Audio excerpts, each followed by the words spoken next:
40 வருடத்துக்கு முன்னால் எழுதப்பட்ட ஒரு கதை. காலையில் ஒரு போலீஸ்காரன் வீட்டில் எழுந்திருக்கும் போதே அவனுடைய பொண்ணுக்கு பிறந்த நாள்னு ஒய்ஃப் சொல்லும். இன்றைக்கி நம்ம பாப்பாவுக்கு பிறந்த நாள் வருகிற போது சும்மா வராதையா, டெய்லி கை வீசின்னு வர மாதிரி ஒரு 50 ரூபாயாச்சும் தேத்தின்னு வா, ஒரு கவுன் வாங்கி போடணும் பிள்ளைக்குன்னு சொல்லுவாங்க. இப்போ போலீஸ்காரன் காலையில் வீட்டில் புறப்படும் போதுலேருந்து எந்த மூஞ்சியை பார்த்தாலும் 50 ரூபாயா பார்ப்பார். ஒரு 50 ரூபாய் தேருமா இவங்ககிட்ட இருந்துன்னு பார்ப்பார். சுந்தரராம் சாமி அந்த கதையில் எழுதியிருப்பார். அன்னைக்கு பார்த்து தமிழ்நாடே திருந்திட்ட மாதிரி இருக்கும். யாருமே ட்ரிபிள்ஸ் போக மாட்டாங்க. எல்லார் வண்டியிலையும் அப்போ டைனமோ இருக்கும், பர்ஃபெக்டாக சட்டம் ஒழுங்கு இருக்கும், டிராஃபிக் ரூல்ஸை எல்லாரும் கடைபிடிப்பார்கள், பர்ஃபெக்டாக இருக்கும். எங்கேயுமே அவனுக்கு 50 ரூபாய் தேராது. கடைசியாக அவன் ஒரு டீ கடை முன்னாடி உட்காந்து காலையில் ஒரு 11 மணிக்கு ஒரு டீ குடிக்கலான்னு ஒரு ஆர்டர் பண்ணிட்டு உட்காந்துப்பான்.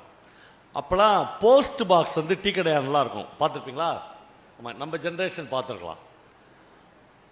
இவங்க பார்த்துன்னு இருக்கும்போதே ஒரு ஐயர் வருவார், கோயிலுக்கு பூஜை பண்ணுகிற ஒரு ஐயர். அவர் சட்டெல்லாம் போட்டுங்க மாட்டார், பூணூல் தெரிய வருவார்.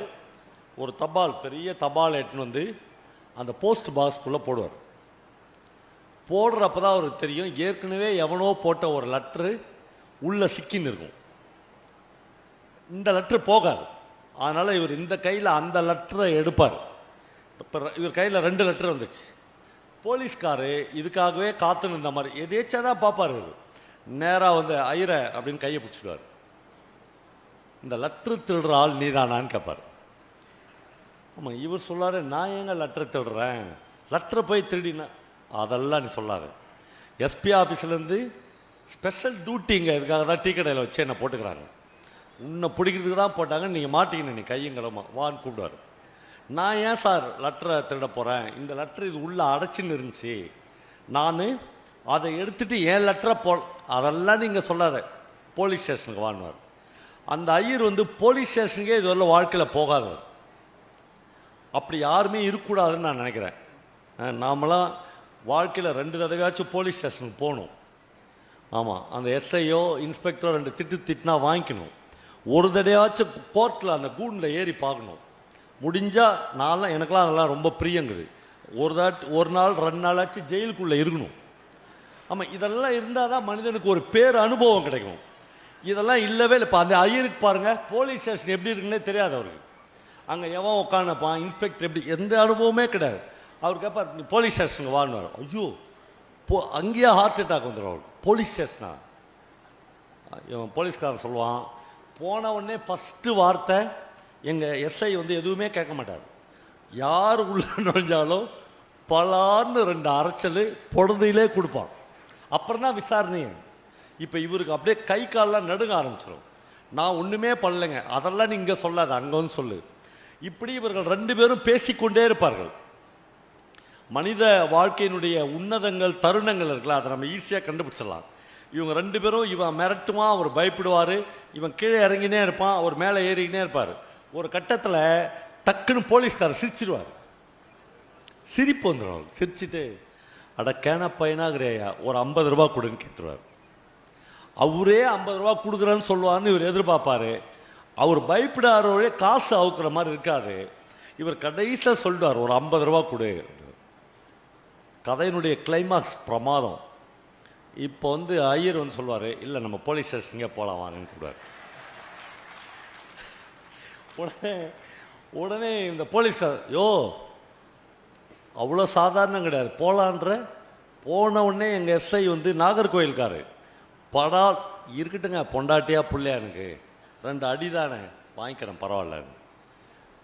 இல்லையா, கோர்ட்டில் கேஸ் போட்டான்னு நீ பூஜையே பண்ண முடியாது, பரவாயில்ல விடுங்க, இங்கே கோயிலில் படுத்துனுங்கிறத விட ஜெயிலில் தான் படுத்துனுங்கிறாங்க. இப்படியே பேசுவார், வேறு வழி இருக்காது.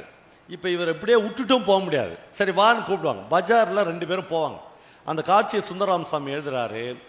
ஐயரு நடந்து போகிறாரு, போலீஸ்காரு சைக்கிளை தள்ளின்னு போகிறாரு. கொஞ்ச நேரம் இவர் முன்னாடி போகிறாரு, கொஞ்ச நேரம் அவர் முன்னாடி போகிறாரு. யாரை கூட்டின்னு போகிறாங்கன்னு தெரியல. ஜனங்கள்லாம் பார்க்குறாங்க, போலீஸ்கார ஐயரை கூட்டின்னு போகிறாரா, ஐயர் போலீஸ்காரை கூட்டின்னு போகிறாருன்னு தெரில. போலீஸ் ஸ்டேஷன் கிட்ட 2 பேரும் போயிட்டாங்க. போயிட்ட உடனே போலீஸ்கார் நிறுத்தி ஐயர்கிட்ட சொல்கிறாரு, சாமி இனிமேல் இந்த மாதிரி லெட்டர்லாம் திருடாத, போலீஸ் ஸ்டேஷனுக்கு உள்ளே போக வேணாம், நான் உன்னை மன்னிச்சிட்டேன், வீட்டுக்கு போங்கன்னு சொல்கிறாரு. ஐயர் சொல்கிறாரு, என்னங்க இது அநியாயமாகுது, இவ்வளோ தூரம் வந்துட்டோம், இன்னும் 10 அடி உள்ளே வச்சா போலீஸ் ஸ்டேஷனு, உள்ளே போய் எஸ்ஐயே பார்த்து 4 வார்த்தை சொல்லிட்டு போயிடுறேன்ன்றார். யோ என்னை வயிற்றுச்சல் கிளப்பாத போயான்றாரு. இல்லை நான் போக மாட்டேன், நான் எஸ்ஐயை பார்த்துட்டு தான் போவேன்னு அவர் நிற்கிறார். மறுபடியும் ஒரு பிரச்சனை வரும்போது பிரமாதமான மனிதர்களுக்குள்ளாக நாம் தெரிந்து கொள்ள வேண்டிய மனித நேயத்தை பற்றி சுந்தராம் சாருடைய அற்புதமான வரிகளில் அந்த இடத்தில் வெளிப்படுது. டக்குன்னு அந்த போலீஸ்கார் சொல்கிறார், யோ வயிற்றுச்சல் கிளப்பாதையா போயா, என் பொண்ணுக்கு இன்னைக்கு பிறந்த நாள், காலையில் புறப்படும் போதே என் மனைவி ஒரு 50 ரூபாய் யார்ட்டையா தேத்தின்னு வா அப்படின்னு சொன்னான். போயும் உன் மூஞ்சில் மூச்சேன் நான், அதனால்தான் நான் இவ்வளோ பேசுகிறேன், உனக்கு புரியலையா என்று சொல்லுகிறார். நண்பர்களே, இப்போ பஞ்சகச்சம் கட்டி கொண்டு இருக்கிற அந்த ஐயர் தன்னுடைய மடியிலிருந்து அவிழ்த்து 100 ரூபாயை அந்த போலீஸ்காரனுக்கு கொடுக்குறாரு. கொடுத்துட்டு சொல்கிறாரு, பாப்பாவுக்கு கவுன் வாங்கி போடு, சாயங்காலம் என் கோயிலுக்கு கூட்டினு வா, நான் அவள் பெயரில் ஒரு சிறப்பு ஆராதனை பண்ணித்தரேன், புள்ள பேஷா வருவா, நல்லபடியாக வருவா என்று சொல்கிறார். போலீஸ்காருக்கு கண்ணில் தண்ணி கலங்குறது. போயிட்டு வரேன் என்று சொல்லும்போது ஐயருக்கு மறுபடியும் கைத்தட்டி கூப்பிட்றாரு.